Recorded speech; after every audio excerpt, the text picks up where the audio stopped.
Time now for Table Talk as we welcome in Anthony McCarron and John Alba. And fellas, it looks like Jalen Brunson teed up our question. They're looking for some steadiness out of the team. But, John, is this consistent inconsistency what the Knicks are right now? Right now it is, Eamon. I'm not entirely sure that that's going to be their identity the rest of the season, especially once we get into the beginning of the new year, approach the trade deadline, where they'll have a proper assessment of what personnel they have available, what is going to be Mitch Robinson's status. But there are certainly alarming things. This is a team that scored 76 points in the second half and still lost by 15. The slow start defensively, not hitting the threes.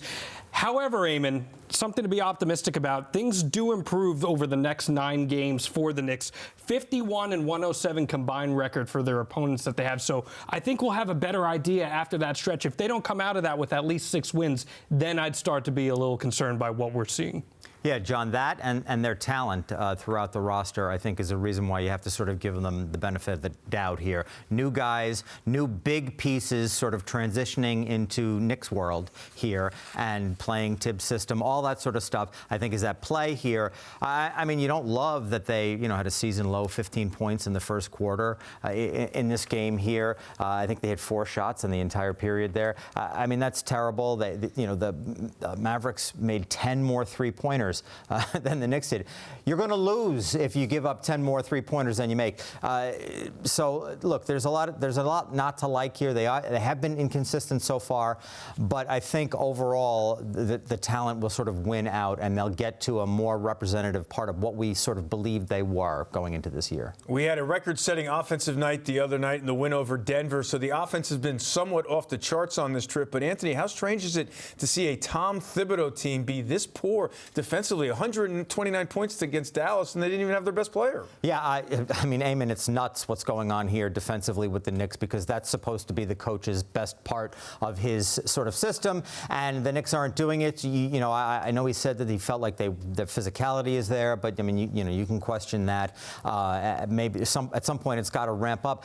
4 Mavericks, and Luka Doncic is in street clothes, right? And 4 Mavericks scored more than 20, and 2 other guys were in double figures. And Quentin Grimes all of a sudden looks like a guy that you're watching and you're like, oh, he's a guy, huh?